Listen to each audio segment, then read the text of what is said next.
Hello students, welcome back to the channel DA2 अकॅडमीच्या brand new व्हिडिओमध्ये तुमचं प्रत्येकाचं स्वागत आहे. आजच्या ह्या व्हिडिओमध्ये आपण डिस्कस करणार आहोत की महाराष्ट्र बोर्डामध्ये दरवर्षी जे एक्झाम्स घेतले जाते त्यामध्ये अर्थशास्त्र हा जो सब्जेक्ट आहे हा सब्जेक्ट आर्ट्सच्या स्टुडंट्सला आहे आणि कॉमर्सच्या स्टुडंटला आहे. सायन्सच्या पण स्टुडंटला आहे बट ते जास्त प्रिफर करत नाही. बट कॉमर्स आणि आर्ट्सचे स्टुडंट ह्या इकॉनॉमिक्स अर्थशास्त्र सब्जेक्टला प्रिफर करतात. तर आजच्या ह्या व्हिडिओमध्ये डिस्कस करायचं आपल्याला की अर्थशास्त्रातले अपकमिंग बोर्ड्स एक्झाममध्ये म्हणजे 2023, 24, 25, 26 बोर्ड्समध्ये कोणते कोणते क्वेश्चन्स येणार आहेत ते आपल्याला डिस्कस करायचे आहेत.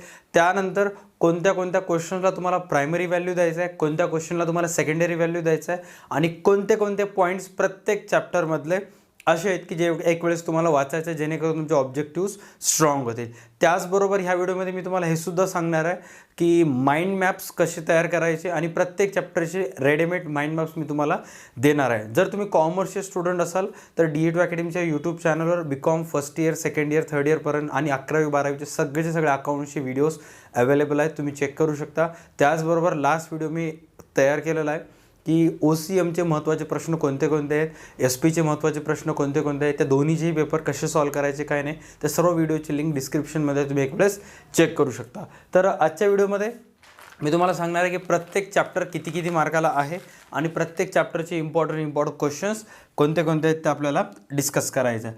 तर जसं की तुम्ही स्क्रीनवर पाहू शकता, फर्स्ट चॅप्टर तुम्हाला इथं दिसत असेल तुमच्या पुस्तकातला, जो की आहे सूक्ष्म आणि स्थूल अर्थशास्त्राची ओळख, परिचय, introduction to micro and macro economics, सूक्ष्म आणि स्थूल अर्थशास्त्राचा ओळख आणि परिचय. तर हा जो चॅप्टर आहे हा चॅप्टर तुम्हाला एक्झाममध्ये आहे. ओव्हरऑल हा चॅप्टर दरवर्षी विचारण्यात येतो. मिनिमम 7 ते 10 मार्काला, मिनिमम 7 ते 10 मार्काला चॅप्टर विचारण्यात येतो. आता एक गोष्ट लक्षात ठेवा, OCMचं कसं आहे माहिती आहे का की काही चॅप्टर्स एकदम 20 ते 27 मार्कासाठी आहेत तर काही चॅप्टर 5 ते 7 मार्कासाठी आहेत. बट इकॉनॉमिक्समध्ये जर तुम्ही पाहताल तर ऑन अँड ॲव्हरेज प्रत्येक चॅप्टर 10 ते 12 मार्कासाठी आहे. ऑन अँड ॲव्हरेज प्रत्येक चॅप्टर जर पाहायला गेलं तर 10 ते 12 मार्कासाठी आहे. तर इकॉनॉमिक्सच्या प्रत्येक चॅप्टरला तुम्हाला सेम वेटेज द्यायचं आहे. प्रत्येक चॅप्टरचा अभ्यास तुम्हाला तेवढंच करायचं जे की तुम्ही अदर चॅप्टरचा अभ्यास करत होता तेवढं तुमच्याकडून एक्सपेक्टेड असेल.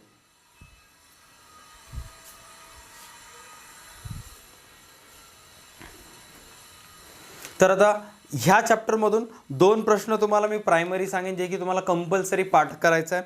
ते आहे सूक्ष्म आणि स्थूल अर्थशास्त्राची वैशिष्ट्ये. दोन्हीचे वैशिष्ट्य तुम्हाला पाठ करायचे आहेत. इंग्लिश मिडियमचे असेल तर फीचर्स ऑफ मॅक्रो इकॉनॉमिक्स आणि फीचर्स ऑफ मायक्रो इकॉनॉमिक्स ह्या 2 प्रश्नांना तुम्हाला प्रायमरी प्राधान्य द्यायचं. म्हणजे सर्वात जर अगोदर काही पाठांतर करायचं असेल त्या चॅप्टरचं तर ते 2 क्वेश्चन्स पाठांतर करायचे आहेत. सेकंडरी जर व्हॅल्यू तुम्हाला द्यायचं असेल तर तुम्हाला द्यायचं सूक्ष्म आणि स्थूल अर्थशास्त्राचे महत्त्व, importance of micro and macro economics, हे 4च प्रश्न ओव्हरऑल आहेत, 2 प्रायमरी आणि 2 सेकंडरी. त्याच्यानंतर ॲट दिस मोमेंट तुम्हाला स्क्रीनवर काही नोट्स दिसत असतील. या चॅप्टरचे मी तयार केलेले माइंड मॅप्स आहेत. जसं की तुम्ही पाहू शकता इथं स्थूल अर्थशास्त्राची वैशिष्ट्ये, सूक्ष्म अर्थशास्त्राची वैशिष्ट्ये, तर वैशिष्ट्य आहेत सर्वात अगोदर तुम्हाला कंप्लीट करायचे आहेत आणि अशा पद्धतीचे नोट्स तुम्हाला तयार करायचे आहेत. जर तुमची एक्झाम्स 2 महिन्यावर आली असेल तर तुम्ही as it is screenshot save करू शकता, तुमच्या मोबाईलमध्ये घेऊ शकता. बट इन केस जर आणखी तुमच्या एक्झामला टाईम आहे, वर्ष, 1.5 वर्ष, 6 महिने, 7 महिने टाईम आहे, तर मी तुम्हाला प्रिफर करेन की तुम्ही हे सगळेचे सगळे माइंड मॅप्स स्वतः तयार करायचे. अशा पद्धतीनं माइंड मॅप्स तुम्ही या चॅप्टरचे क्वेश्चनचे करू शकता. म्हणजे जेणेकरून काय होईल की एकाच पेजवर तुम्हाला 4च्या 4 महत्त्वाचे प्रश्नाचे उत्तर तुम्हाला एकदाच मिळेल. मी अगोदर महत्त्वाचे प्रश्न कोणते कोणते आहेत ते सांगितलं, त्याच्यानंतर त्या महत्त्वाच्या प्रश्नाचं उत्तर लगेच तुम्हाला स्क्रीनवर दिसत आहे. त्याच्यानंतर त्याला सोडून काय पॉईंट्स या चॅप्टरमधले आहेत ज्याला तुम्हाला थोडंसं लक्ष द्यायचं आहे, जे म्हणजे सूक्ष्म अर्थशास्त्राची व्याप्तीमध्ये जे पण येतात ते पॉईंट्स मी माइंड मॅप तयार करण्याचा प्रयत्न केलेला आहे. स्थूल अर्थशास्त्राची व्याप्ती, अर्थ व व्याख्या, हे एवढे जे पॉईंट्स आहेत त्या चॅप्टरमधले महत्त्व आहेत. एक वेळेस हे सगळ्या पॉईंटला ओव्हरलुक करायचे जेणेकरून ऑब्जेक्टिव्स तुमचे स्ट्रॉंग होते. राईट, चॅप्टर फर्स्टमधले 2 महत्त्वाचे, 2 सेकंडरी आणि त्याचे आन्सर मी स्क्रीनवर दाखवलेला आहे. नेक्स्ट आपण समोर जाऊया. तर नेक्स्ट चॅप्टर जे घ्या तुमच्या पुस्तकातलं सेकंड चॅप्टर, उपयोगिता विश्लेषण, युटिलिटी ॲनालिसिस. तर हा होल जो चॅप्टर आहे हा पूर्णच्या पूर्ण चॅप्टर आहे 7 ते 10 मार्कासाठी. पूर्णच्या पूर्ण हा चॅप्टर 7 ते 10 मार्कासाठी आहे. तर 7 ते 10 मार्कासाठी इम्पॉर्टंट प्रायमरी क्वेश्चन्स कोणते आहेत ज्याला की तुम्हाला फर्स्ट प्राधान्य द्यायचं आहे. 4 प्रश्न सांगेन या चॅप्टरमधले, जेणेकरून तुम्हाला ते चारीपैकी मिनिमम 2 प्रश्न तर येतील ज्याला प्रायमरी व्हॅल्यू द्यायचं. सर्वात पहिले तुम्हाला ह्या चॅप्टरमधलं प्रश्न पाठ करायचं ते आहे उपयोगितेचे वैशिष्ट्ये, फीचर्स ऑफ युटिलिटी. सेकंड प्रश्न तुम्हाला पाठांतर करायचं उपयोगितेचे प्रकार, टाइप्स ऑफ युटिलिटी. जर पुस्तक ओपन केलं असेल तर समोर लगेच टिक मार्क करून घ्यायचं. तिसरं प्रश्न तुम्हाला पाठांतर करायचं आहे एकूण उपयोगिता व सीमांत उपयोगिता यातील फरक, difference between total utility and marginal utility. आणि चौथं प्रश्न ज्याला की तुम्हाला प्रायमरी व्हॅल्यू द्यायचा आहे घटत्या सीमांत उपयोगितेचा सिद्धांत, law of diminishing marginal utility. ह्या 4 प्रश्नाला तुम्हाला प्रायमरी प्राधान्य द्यायचं आहे. त्याच्यानंतर 2 प्रश्न असा आहेत की घटत्या सीमांत उपयोगिते सिद्धांताचे महत्त्व एक प्रश्न आहे, तुम्हाला सेकंडरी व्हॅल्यू द्यायचा आहे. झालं तेवढं त्याच्यातलं कव्हर करून घ्यायचं आहे. राईट. आता ह्या चॅप्टरचे माइंड मॅप्स मी तुम्हाला स्क्रीनवर शो करेन. जसं की तुम्ही ॲट दिस मोमेंट चेक करू शकता. मी जे महत्त्वाचे प्रश्न सांगितलं होतं तुम्हाला स्क्रीनवर दिसत आहेत. म्हणजे घटत्या उपयोगितेचे प्रकार, त्याच्यानंतर घटत्या सीमांत उपयोगिता सिद्धांताचे गृहीतके आणि सिद्धांताचे अपवाद, हे सगळेचे सगळे तुम्हाला इथे स्क्रीनवर दिसत आहेत. म्हणजे एकाच पेजवर पूर्णच्या पूर्ण चॅप्टर मी कव्हर करण्याचा प्रयत्न केलेला आहे. आणि त्यानंतर उपयोगितेचे विश्लेषण वगैरे, वैशिष्ट्य वगैरे दिलेले आहेत, हे एक वेळेस तुम्ही पाहू शकता. आता हे झाले चॅप्टरचे महत्त्वाचे प्रश्न आणि त्याचे आन्सर. आता ह्याला सोडून सुद्धा काही पॉईंट आहेत, जसं की तुम्ही ॲट दिस मोमेंट स्क्रीनवर चेक करू शकता. काही डायग्राम्स आहेत जे की तुम्हाला फॉलो करायचं आहे. अर्थशास्त्रामध्ये ओसी सारखं खूप सारं स्टुडंटला कंप्लेन येते की सर आम्हाला ओसी सारखं फेकॉलॉजी करता येत नाही. तर खरं आहे की अर्थशास्त्रामध्ये तुम्हाला फेकॉलॉजी करायला जमत नाही.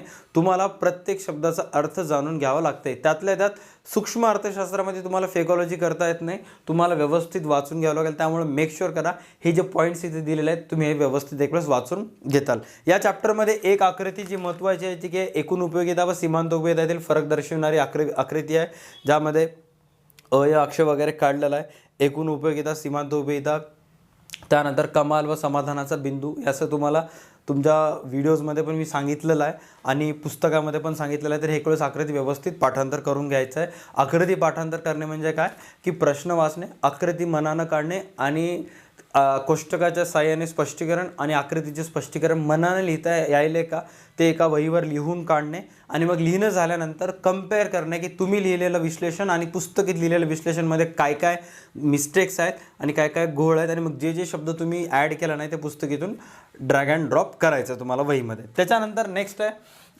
इथं काही विश्लेषण आहेत, त्याच्यामध्ये उपयोगिता विश्लेषणाची व्याख्या, तृप्तिबिंदू, सीमांत उपयोगिता आणि लास्ट आहे एकूण उपयोगिता. हे 4 व्याख्या तुम्हाला या चॅप्टरमधून कंपल्सरी पाठांतर करायला पाहिजे. ही 4 व्याख्या तुम्हाला कंपल्सरी वाचायला पाहिजे, जेणेकरून तुम्हाला ऑब्जेक्टिव्समध्ये सुद्धा येतील आणि एक्सप्लेनेशन लिहित असताना जरी 4 व्याख्या लिहिलात तर मग ते थोडंसं बेनिफिट ठरेल. त्याच्यानंतर इकॉनॉमिक्समध्ये नंबर ऑफ चॅप्टर्स जास्त आहेत, 10 चॅप्टर्स आहेत टोटल. त्यामुळे जितक्या लवकरात लवकर होईल त्यामुळे मी थोडक्यात इन्फॉर्मेशन सांगून व्हिडिओ एंड करेन. जास्त व्हिडिओ लेंदी झाला तर मग ते काही कामाचं ठरणार नाही. तिसरं चॅप्टर आहे ते आहे demand analysis. Chapter number 3.A मागणीचे विश्लेषण. हा जो चॅप्टर आहे हा चॅप्टर आहे तुम्हाला टोटल 8 ते 12 मार्कासाठी. एक्झाममध्ये हा चॅप्टर आहे तुम्हाला एकूण 8 ते 12 मार्कासाठी चॅप्टर आहे. ह्या चॅप्टरमधले इम्पॉर्टंट प्रश्न बघा. कोणते कोणते प्रश्न या चॅप्टरमधून इम्पॉर्टंट आहेत. तर सर्वात पहिलं इम्पॉर्टंट प्रश्न आहे मागणीचा नियम, law of demand. Second important प्रश्न आहे मागणीतील विचलन, व्हेरिएशन्स इन डिमांड.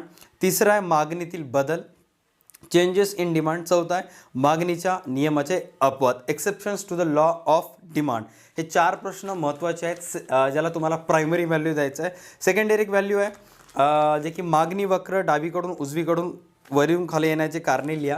आता मी काही प्रश्न असं सांगायलो की प्रायमरी सेकंडरीमध्ये सांगायलो, असं नाही की सेकंडरी प्रश्न एक्झामला येत नाही आहे, सेकंडरीसुद्धा येते. बट बिफोर सेकंडरी तुम्ही ते प्रायमरी क्वेश्चन्स करा आणि मग तुम्ही सेकंडरी क्वेश्चन्सकडे या. जर तुम्हाला 95% पाहिजे असेल किंवा 95पेक्षा OCMमध्ये इकॉनॉमिक्समध्ये जास्त मार्क पाहिजे असेल तर प्रायमरी आणि सेकंडरी दोन्ही प्रश्न कवर करालाच. डन. जे सेकंडरी प्रश्न सांगितलं होतं चॅप्टरमधून ते आहे मागणीचा वक्र, डावीकडून उजवीकडे वरून खाली येण्याची कारणे, reason justifying downward sloping demand curve as follows. Right. हे एवढे प्रश्न या चॅप्टरमधून महत्त्वाचे आहेत. त्याच्यानंतर या चॅप्टरचं माइंड मॅप मी तुम्हाला स्क्रीनवर शो करेन. जसं की तुम्ही पाहू शकता ह्या चॅप्टरमधले एवढे गोष्टी महत्त्वाच्या आहेत. सर्वात फर्स्ट आहे मागणीचे प्रकार, त्याच्यानंतर गृहीतके, मागणीतील विचलन, मागणी निर्धारित करणारे घटक, मागणीतील बदल, मागणी वक्र वरून खाली येण्याची कारण आणि मागणीचा अपवाद.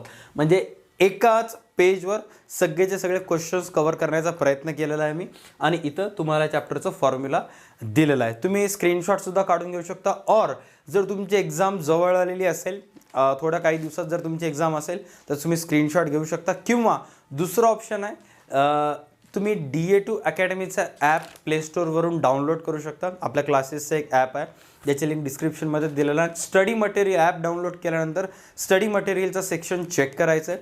स्टडी मटेरियल सेक्शन गेल्यानंतर तिथं तुम्हाला hand written notes by student म्हणायचं एक फोल्डर दिसेल. तिथे तुम्हाला हा PDF भेटून जाईल. तुम्ही डाउनलोड करू शकता, प्रिंट आउट काढू शकता, व्हॉटेवर जे तुम्हाला घ्यायचं करू शकता. डन. त्याच्यानंतर हे झालं, मी जे जे महत्त्वाचे प्रश्न सांगितले होते त्या सगळ्याचे आन्सर्स झाले हे शॉर्टमध्ये पॉईंट्स. त्याच्यानंतर ह्या पॉईंट्सला सोडून ह्या चॅप्टरमध्ये काही डायग्राम्स वगैरे दिलेले आहेत जे की तुम्हाला माहीत पाहिजे. सर्वात फर्स्ट दिलेला आहे मागणी वक्र, त्यानंतर अपवादात्मक मागणी वक्र आणि मागणीतील विस्तार. हे 3 डायग्राम तुम्हाला कंपल्सरी यायलाच पाहिजे. ह्याचं विश्लेषण तुम्हाला एक्झाममध्ये लिहिता आलं पाहिजे. त्याच्यानंतर नेक्स्ट आहे मागणीची व्याख्या, मागणी पत्रक, मागणीतील संकोच व अंकुचन आणि मागणीतील वृद्धी आणि मागणीतील ऱ्हास. हे एवढे पॉईंट्स एक वेळेस व्यवस्थित वाचून घ्या. आता असं नाही आहे की सर ते सेकंडरी प्रायमरी प्रश्न सोडून हे सुद्धा करावं लागते का. जर तुमचा अभ्यास झाला असेल तर तुम्हाला ऑलरेडी माहीत असेल की त्याच क्वेश्चन्समधले हे काय इम्पॉर्टंट पॉईंट्स आहेत जे की तुम्हाला टिपालियामध्ये, स्पष्टीकरणामध्ये, छोटे ऑब्जेक्टिव्हजमध्येच्या स्वरूपात येऊ शकतात. त्यावेळेमुळे एक वेळेस वाचून घ्या एवढंच. त्याच्यानंतर तिसरं चॅप्टर आहे चॅप्टर नंबर 3.B जे की आहे इलॅस्टिसिटी ऑफ डिमांड, मागणीची लवचिकता. मागणीची लवचिकता हा सुद्धा चॅप्टर 8 ते 12 मार्कासाठी तुम्हाला एक्झाममध्ये विचारण्यात येते. 8 ते 12 मार्कासाठी हा चॅप्टर आहे. त्यामुळे मेक शुअर करा की तुम्ही व्यवस्थित चॅप्टर पूर्णपणे कव्हर करून घेताल. राईट. पाहायला जर गेलं तर सूक्ष्म अर्थशास्त्रामध्ये पहिले इंट्रोडक्शन जर चॅप्टर सोडलं त्याच्यानंतरचे जे 3 चॅप्टर्स आहेत तिन्हीचे त्यांनी इम्पॉर्टंट आहेत, व्यवस्थित कव्हर करा. ते 3 चॅप्टर मिळूनच तुमचे 40पेक्षा जास्त मार्क्स होतात. त्याच्यानंतर ह्या चॅप्टरमधून मी तुम्हाला प्रायमरी 2 क्वेश्चन्स कंपल्सरी सांगेन जेणे की तुम्हाला सर्वात पहिले ते क्वेश्चन्स करायचे, मग बाकी क्वेश्चनकडे जायचं. ते म्हणजे मागणीच्या लवचिकतेचे प्रकार, मागणीच्या किंमत लवचिकतेचे प्रकार, types of elasticity of demand and types of price elasticity of demand. हे 2 प्रश्न कंपल्सरी तुम्हाला यायलाच पाहिजे. त्याच्यानंतर सेकंडरी क्वेश्चन्स काय आहे जे की मी तुम्हाला देईन. मागणीची लवचिकता निर्धारित करणारे घटक, factors influencing the elasticity of demand. Next question आहे मागणीच्या लवचिकतेचे महत्त्व, importance of elasticity of demand. हे सेकंडरी व्हॅल्यू तुम्हाला प्रश्नाला द्यायचं आहे. आता खूप साऱ्या स्टुडंटला कन्फ्युजन होते. गेल्या वर्षी काय झालं होतं 2022 बोर्डामध्ये, लास्ट इयर 2022 बोर्डामध्ये, की कोणालाच माहीत नव्हतं, म्हणजे सगळे जणांनी, इवन मी सुद्धा इन्क्लुडिंग अदर यूट्यूब चॅनल, सगळ्यांनी जेव्हा इकॉनॉमिक्सचे इम्पॉर्टंट क्वेश्चन्स दिले होते त्यावेळेस स्टुडंटनी त्यांना विचारले होते. त्यामुळे त्या सर्व टीचर्सनी यूट्यूबवर व्हिडिओज केले होते आणि मग त्याच्यामध्ये सांगितले होते की शेवटचा जो प्रश्न आहे 8 मार्कासाठी आयदर तो मागणीचा येईल और राष्ट्रीय उत्पन्नामधून येईल किंवा पुरवठ्याचा येईल किंवा मक्तेदारीचा येईल. बट तो प्रश्न आला होता निर्देशांकाचा आणि खूप साऱ्या स्टुडंटला पेपर अवघड गेला होता. म्हणजे सगळे पहिले प्रश्न सोपे गेले बट शेवटचा प्रश्न अवघड गेला. त्यामुळं तसं गोष्टी तुमच्यासोबत होऊ नये म्हणून मी तुम्हाला सर्वांना ॲडवाईस देईन की प्रत्येक चॅप्टरमधून ॲटलिस्ट 8 मार्काचे 2 प्रश्न तरी तुम्हाला पाठांतर करायचे आहेत, पॉईंट्स पाठ ठेवायचे आहेत. म्हणजे आता हा जो चॅप्टर आहे ह्या चॅप्टरमधून कोणतेही 2 8 मार्काचे प्रश्न येतात ते पाठ करून टाकायचं. प्रत्येक चॅप्टरमधून 2-2. सर प्रत्येक चॅप्टरमधून जर 8 मार्काचे आम्ही 2-2 पाठ केला तर मग आमचा अभ्यास होईल का. तसंच अभ्यास होते. सपोज ते जर 8 मार्काला आलं नाही, 3 4 5 मार्काला येईल, तिथलं तर कवर व्हायलाच ना. त्यामुळे मी तुम्हाला ॲडवाईस करेन की प्रत्येक चॅप्टरमधून 8 मार्काचे ॲटलिस्ट 2 तरी करा. जर ऑन अँड ॲव्हरेज करणार असाल तुम्ही तर 8 मार्काचं प्रत्येक चॅप्टरमधून ॲटलिस्ट 1 क्वेश्चन्स तरी तुम्हाला करायचं. त्याच्यानंतर आता हा जो चॅप्टर आहे ह्याचे प्रायमरी क्वेश्चन्स, सेकंडरी क्वेश्चन्स मी तुम्हाला सांगितले. आता काही माइंड मॅप्स चेक करा जे की तुम्हाला मस्ट आहे, तुम्हाला माहीत असणं. बघू शकता तुम्ही. सर्वात पहिलं याच्यामध्ये जे इम्पॉर्टंट पॉईंट आहे त्याचा प्रश्नाचा आन्सर आहे ते म्हणजे मागणीच्या किंमत लवचिकतेचे प्रकार. त्यानंतर मागणीच्या लवचिकतेचे प्रकार हे 2 महत्त्वाचे पॉईंट सांगितले होते. त्याच्यानंतर मागणीची लवचिकता निर्धारित करणारे घटक, ह्याचा आन्सर इथं आहे.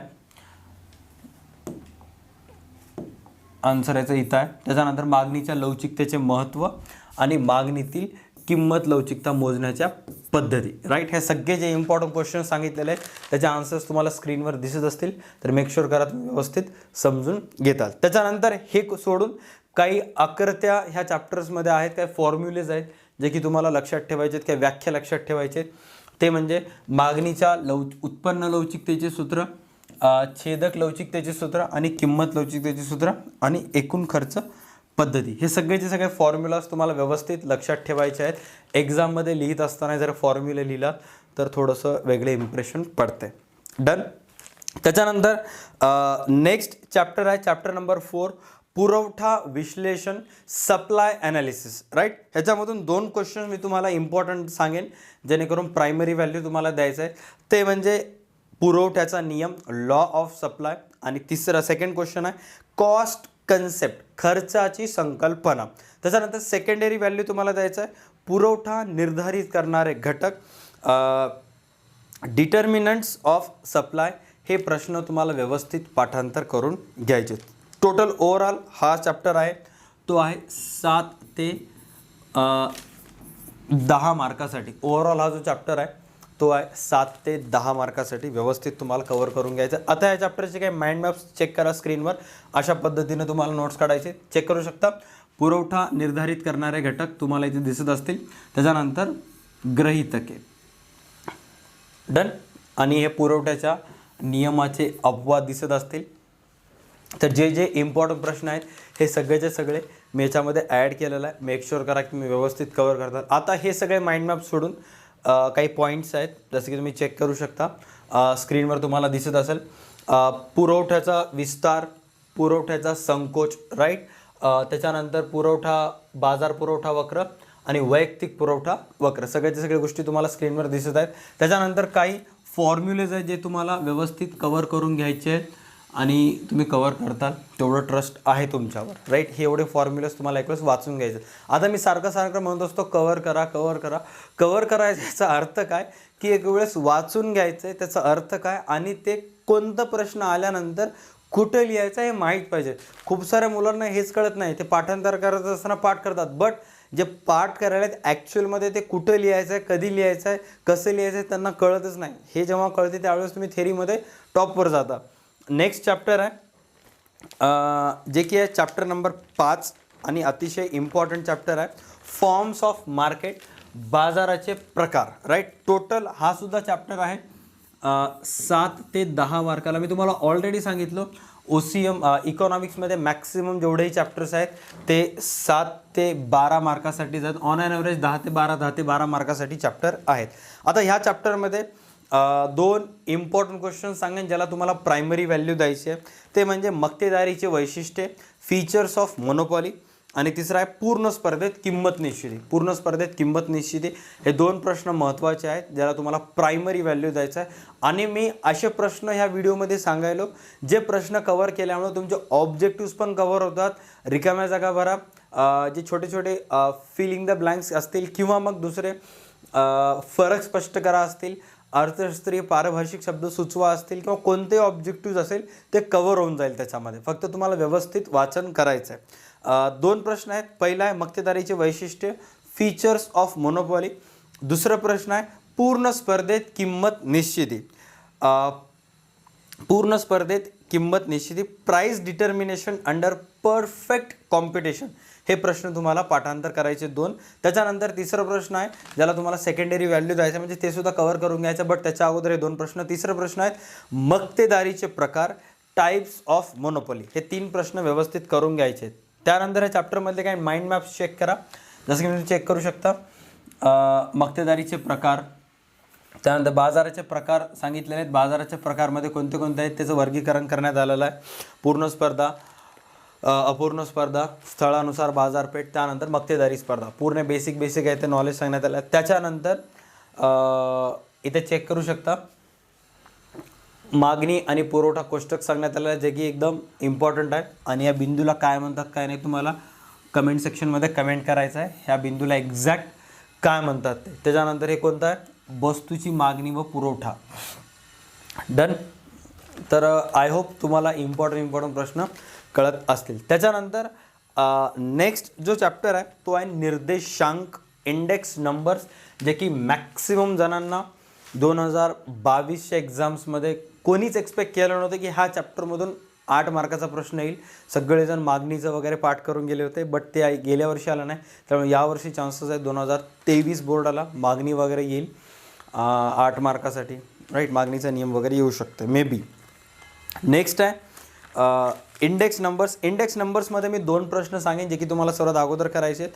निर्देशकाचे प्रकार आणि निर्देशांकाचे अर्थशास्त्रातील महत्त्व, हे 2 प्रश्न तुम्हाला व्यवस्थित कवर करून घ्यायचे आहेत. प्रायमरी व्हॅल्यू द्यायचं आहे, types of index numbers and significance of index numbers, हे 2 प्रश्न महत्त्वाचे आहेत. त्याच्यानंतर नेक्स्ट आहे ज्याला थोडंसं तुम्हाला सेकंडरी द्यायचं आहे, निर्देशकाच्या मर्यादा, limitations of index numbers, right. त्याच्यानंतर या चॅप्टरचे काही माइंड मॅप्स तुम्हाला स्क्रीनवर दिसत असतील ॲट दिस मोमेंट. हे बघा, निर्देशकाचे प्रकार, निर्देशांकाचे अर्थशास्त्रातील महत्त्व, निर्देशांकाच्या मर्यादा. त्यानंतर ह्यासुद्धा जे प्रश्न एक वेळेस व्यवस्थित वाचून घ्यायचं आहे, क्लीन बोल्ड व्हायचे चान्सेस असतात, त्यामुळे हे सुद्धा प्रश्न कवर करायचे. निर्देशांकांची रचना, डन. हे पॉईंट सोडून काही अदर पॉईंट्स आहेत त्या चॅप्टरमध्ये जे की तुम्हाला थोडंसं फॉलो करायचे आहेत. जसं की तुम्ही स्क्रीनवर पाहू शकता, प्रत्येक निर्देशकांचं जे सूत्र आहे ते तुम्हाला व्यवस्थित पाठांतर करायचं आहे. कारण तुम्हाला ते गटात न बसणारा शब्द ओळखा किंवा योग्य शब्द ओळखामध्ये येऊ शकते, गणित येऊ शकते याच्यावर, जे की तुम्हाला पाठांतर करायचं आहे, राईट. किंमत निर्देशांकांचा फॉर्म्युला, संख्यात्मक निर्देशांक, मूल्य निर्देशांक, लास्पेयर किंमत सिद्धांत आणि 500चा किंमत निर्देशांक, हे तुम्हाला व्यवस्थित पाठांतर करून घ्यायचं, वाचून घ्यायचं आहे. त्यानंतर स्पाइगेलची जी व्याख्या आहे, डेफिनेशन एकदा लिहायचं आहे. निर्देशांकांचं कोणताही प्रश्न लिहित असताना निर्देशकांचं अर्थशास्त्रातील महत्त्व असू दे किंवा निर्देशकाचे प्रकार लिहित असताना असू दे, तुम्हाला सर्वात अगोदर तिथे लिहावं लागतं निर्देशांक म्हणजे काय, व्हॉट इज इंडेक्स नंबर्स. तर ते लिहित असताना तुम्हाला स्पाइगेलची किंवा क्रॉक्स्टन अँड काउडनची व्याख्या तुम्हाला मेक शुअर कंपल्सरी लिहायचं आहे. तुम्ही कोणतीही व्याख्या मनाने लिहा, बट या दोघांपैकी एकाचं नाव तिथे लिहून टाका, मॅटर क्लोज होऊन जाते तिथंच, डन. त्याच्यानंतर नेक्स्ट जो चॅप्टर आहे, चॅप्टर नंबर 7, जसं की तुम्ही पाहू शकता, राष्ट्रीय उत्पन्न, नॅशनल इन्कमचा हा जो चॅप्टर आहे, जसं की तुम्ही तो पाहू शकता. ह्याच्यामधून मी तुम्हाला 2 प्रश्न महत्त्वाचे सांगेन, जे की सर्वात अगोदर तुम्हाला प्रायमरी व्हॅल्यू त्यांना द्यायचं आहे. राष्ट्रीय उत्पन्न मोजण्याच्या पद्धती, methods of measurement of national income, आणि सेकंड आहे राष्ट्रीय उत्पन्न गणनेतील किंवा मापनेतील अडचणी, राष्ट्रीय उत्पन्न मोजताना येणाऱ्या अडचणी. हे 2 प्रश्न व्यवस्थित तुम्हाला पाठांतर करून घ्यायचे आहेत. Difficulties in measurement of national income, हे 2 प्रश्न व्यवस्थित करून घ्यायचे. त्यानंतर सेकंडरी एक प्रश्न आहे, राष्ट्रीय उत्पन्नाचे महत्त्व, हे एक वेळेस सेकंडरी प्राईम व्हॅल्यू ह्याला द्यायचं, डन. बट मला असं वाटते की उत्पन्न मोजण्याच्या पद्धतीने मोजता येणाऱ्या अडचणी मोर दॅन इनफ आहेत. त्यानंतर हा जो चॅप्टर आहे तो आहे 8 ते 12 मार्कासाठी, 8 ते 12 मार्कासाठीचं जो चॅप्टर आहे. आणि याच्या अगोदर जो इंडेक्स नंबर मी सांगितलं होतं तो सुद्धा होता 8 ते 11 मार्कासाठी. मी लिहिलो का एक वेळेस चेक करतो, जस्ट 1 सेकंड. लिहिलो नाही बट मी ते लिहून टाकतो, 8 ते 11 मार्क.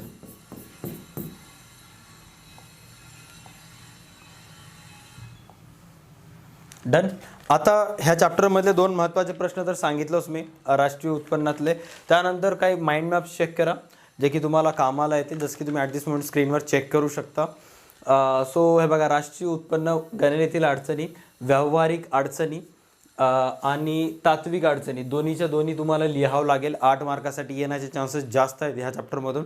त्यानंतर राष्ट्रीय उत्पन्न मोजण्याचे जे पद्धती आहेत, एकूण पद्धत, उत्पादन पद्धत, खर्च पद्धत, हे सुद्धा तुम्हाला व्यवस्थित कव्हर करून घ्यायचं आहे, डन. इथे चेक करू शकता, उत्पादन पद्धत, उत्पन्न पद्धत आणि खर्च पद्धत. त्याच्यानंतर राष्ट्रीय उत्पन्नाचे महत्त्व एक प्रश्न सांगितलेला आहे. त्यानंतर काही फॉर्म्युलेज दिलेले आहेत, हे सुद्धा व्यवस्थित तुम्ही कवर करून घेताल. मी ऑलरेडी सांगितलं, हे सगळेचे सगळे माइंड मॅप्स तुम्हाला DA2 अकॅडमीच्या ॲप्लिकेशनवर मिळतील. तुम्हाला ॲप्लिकेशन डाउनलोड करून स्टडी मटेरियल सेक्शनमध्ये जायचं आहे आणि तिथून तुम्ही ते डाउनलोड करू शकता, done. Hand written notes by students ह्या फोल्डरला क्लिक करायचं आहे. त्याच्यानंतर हे इम्पॉर्टंट क्वेश्चनचे माइंड मॅप सोडून काही पॉईंट्स आहेत, जसं की तुम्ही ते चेक करू शकता. उत्पन्न पद्धती, खर्च पद्धती चे जे फॉर्म्युलाज दिलेले आहेत इथं मी ॲड करण्याचा प्रयत्न केलेला आहे. हे इम्पॉर्टंट आहे, हे विसरायचं लाईन लिहिण्यामध्ये. डन. आणि राईट, उत्पादन पद्धत, उत्पन्न पद्धत आणि खर्च पद्धत हे सगळेचे सगळे फॉर्म्युलेज तुम्हाला लिहावं लागेल जेव्हा तुम्हाला एक्झाममध्ये प्रश्न येईल राष्ट्रीय उत्पन्न मोजण्याच्या पद्धती. तर एक्सप्लेनेशन करत असताना प्रत्येक पद्धतीमध्ये तर पर्टिक्युलर पद्धतीचे जे फॉर्म्युला आहे, सूत्र आहे, ते तुम्हाला तिथे लिहावं लागेल. खंड वेतन व्याज प्लस नफा, मिश्र उत्पन्न प्लस निव्वळ विदेशी उत्पन्न, हे सगळं व्यवस्थित तिथं लिहावं लागेल. त्याच्यानंतर नेक्स्ट चॅप्टर आहे 8वं, भारतातील सार्वजनिक वित्त व्यवहार. भारतातील सार्वजनिक वित्त व्यवहार हा चॅप्टर आहे टोटल 8 ते 12 मार्कासाठी. हा सुद्धा चॅप्टर आहे 8 ते 12 मार्कासाठी. 8 ते 12 मार्कासाठी इम्पॉर्टंट प्रश्न कोणते कोणते आहेत सांगतो मी, जे की तुम्हाला चेक करा, वाचून घ्यायचे आहेत एक वेळेस. सार्वजनिक खर्चात वाढ होण्याची कारणे. Explain various reasons for growth of public expenditure.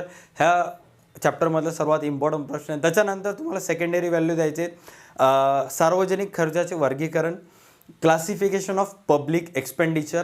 Next प्रश्न आहे अंदाजपत्रकाचे प्रकार, टाइप्स ऑफ बजेट. आणि तिसरा प्रश्न आहे अंदाजपत्रकाचे महत्त्व, इम्पॉर्टन्स ऑफ बजेट. हे 4 प्रश्न एक वेळेस व्यवस्थित वाचून घ्यायचे आहेत. हे 4 प्रश्न वाचल्यामुळं त्या चॅप्टरमधले ऑब्जेक्टिव्ह सगळेचे सगळे कवर होतील.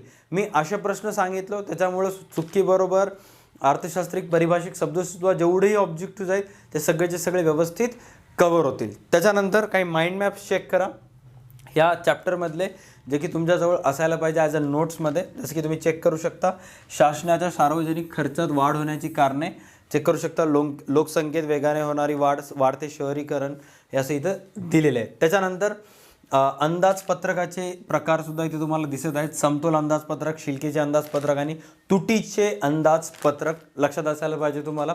त्याच्यानंतर कराचे प्रकार हा सुद्धा इम्पॉर्टंट प्रश्न आहे, लक बाय चान्स हा सुद्धा येऊ शकतो. त्यानंतर सार्वजनिक कर्जाचे प्रकार, राईट, आणि सार्वजनिक खर्चाचे वर्गीकरणसुद्धा इथं तुम्हाला दिसत असेल. तर हे सगळ्या चॅप्टरमधले इम्पॉर्टंट पॉईंट्स आहेत, व्यवस्थित वाचून घ्यायचं आहेत. इकॉनॉमिक्स तोपर्यंतच हार्ड आहे जोपर्यंत तुम्ही त्याचा अभ्यास करत नाही. एकदा तुम्ही जर त्याचा अभ्यास करायला स्टार्ट केलात तर त्याच्यावर सोपं चॅप्टर कोणतंच नाही. तुम्ही जर आठवड्यातून 2 दिवस 3 दिवस इकॉनॉमिक्सला देत असाल आणि 90+ घेण्याचे स्वप्न बघत असाल तर मग ते काहीच व्हॅलिड ठरणार नाही.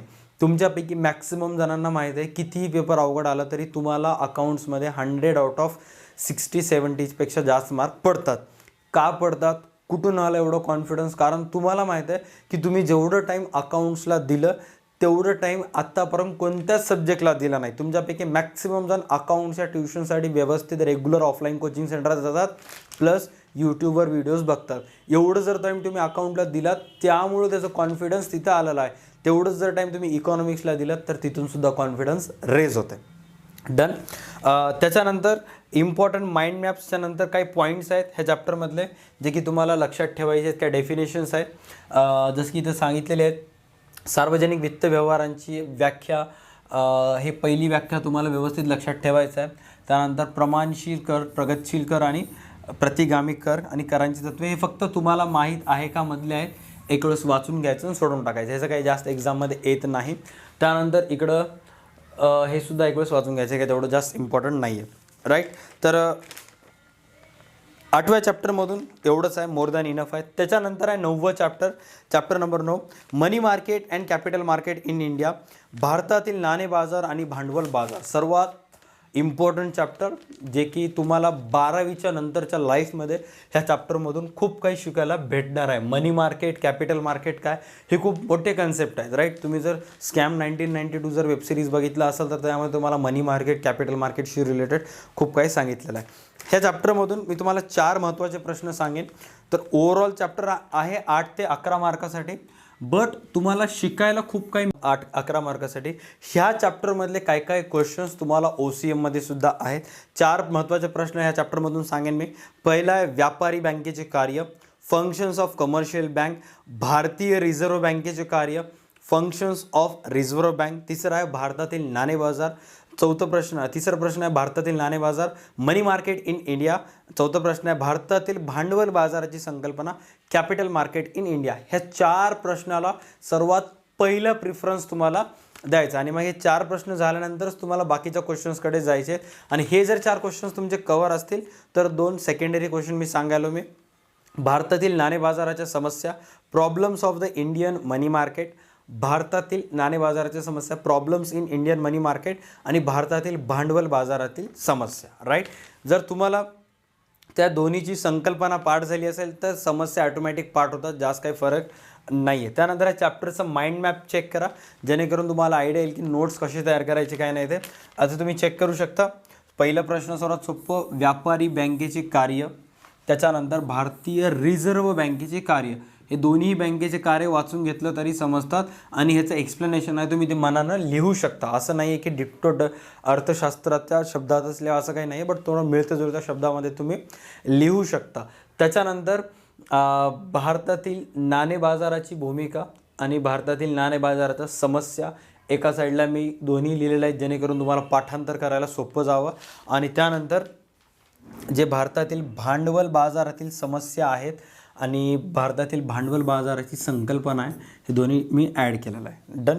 ते एवढे क्वेश्चन्स महत्त्वाचे आहेत. आय होप तुम्ही व्यवस्थित कवर करताल. डन.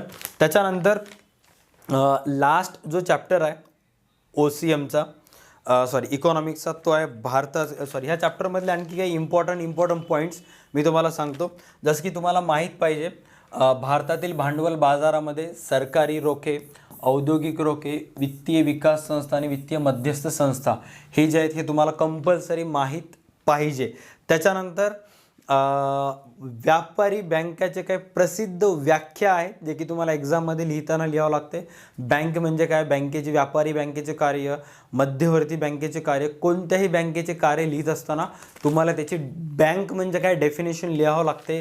बँको हे शब्द कोणत्या शब्दापासून डिराईव्ह करण्यात आलेला आहे, बँक हे शब्द ते सुद्धा लिहावं लागते. आणि ते लिहित असताना तुम्ही काय इथं बँक्सचे अर्थशास्त्र तज्ज्ञ इकॉनॉमिक्सची व्याख्या दिलेली आहे, जे इकॉनॉमिक्स्ट आहेत त्यांनी केलेली व्याख्या आहेत ते तुम्ही लिहू शकता. त्यांच्या नावासहित लिहायचं आहे त्यामुळे कुठं बेनिफिट होईल. त्याच्यानंतर भारतातील वित्तीय प्रणाली आणि संघटित क्षेत्र, असंघटित क्षेत्र दोन्हीबद्दल इन्फॉर्मेशन दिलेलं आहे. एक वेळेस वाचून घेऊ शकता. आता हे अशा पद्धतीचे नोट्स आहेत ज्यांचा अभ्यास झालेला आहे त्यांना हे फक्त पेज डोळ्यासमोर ठेवणार आणि संघटित क्षेत्रामध्ये जर भारतीय रिझर्व्ह बँक वाचला तर ॲटोमॅटिक त्याच्या माइंडमध्ये येईल की रिझर्व्ह बँकेची स्थापना कधी झाली, रिझर्व्ह बँकेचे कार्य काय आहेत काय नाही, सगळ्या गोष्टी त्याच्या माइंडमध्ये येईल. त्याला फक्त एक शब्द हिंट पाहिजे. माइंड मॅपमध्ये काय असते की पूर्ण चॅप्टर असं पिळून एका पेजवर आणण्याचा प्रयत्न केलेला असते. तसं प्रयत्न केलेला आहे. जर तुमचा अभ्यास झाला असेल, तुम्हाला फक्त रिव्हिजन करायचं असेल तर तुम्ही घर बसल्या ठिकाणी फक्त एका PDFच्या सहाय्यानं किंवा एका स्क्रीनशॉटच्या सहाय्यानं तुम्ही रिव्हिजन करू शकता. त्याच्यानंतर लास्ट चॅप्टर आहे भारताचा विदेशी व्यापार, जे की सर्वात कमी मार्कासाठी आहे. 6 ते 7 मार्कासाठीच आहे हा चॅप्टर, जास्त नाही. बट डोंट नो, प्रश्न 8व्यामधून तर चान्सेस कमी आहेत ह्या चॅप्टरमधून येईल. तरी पण तुम्ही एक ना एक 8 मार्काचा प्रश्न ह्या चॅप्टरमधून कवर करायचं आहे. त्याच्यामध्ये 2 क्वेश्चन्स आहेत इम्पॉर्टंट, जे की तुम्हाला सर्वात अगोदर प्रेफरन्स द्यायचं आहे. विदेशी व्यापाराचे प्रकार, टाईप्स ऑफ फॉरेन ट्रेड आणि विदेशी व्यापाराची भूमिका, रोल ऑफ फॉरेन ट्रेड. हे 2 प्रश्न तुम्हाला व्यवस्थित कव्हर करायचे आहेत. आणि ते सोडून काही एक प्रश्न सांगतो मी, भारताचा विदेशी व्यापाराचा कल 2001 हा एक प्रश्न आहे. व्यवस्थित वाचून घ्यायचा जेणेकरून कॉन्फिडन्स वाढेल तुम्हाला ह्या चॅप्टरशी रिलेटेड. राईट. त्याच्यानंतर माइंड मॅप चेक करा. जसं की चेक करू शकता विदेशी व्यापाराची भूमिका, विदेशी व्यापाराचे प्रकार आणि विदेशी व्यापाराची रचना. राईट. हे एवढे प्रश्न ह्या चॅप्टरमधून इम्पॉर्टंट आहेत, जसं की तुम्ही इथं चेक करू शकता. त्याच्यानंतर काही छोटे छोटे पॉईंट्स आहेत त्या चॅप्टरशी रिलेटेड, जास्त काही नाही, फक्त थोडेच आहेत. ते मी लगेच तुम्हाला शो करतो इथं.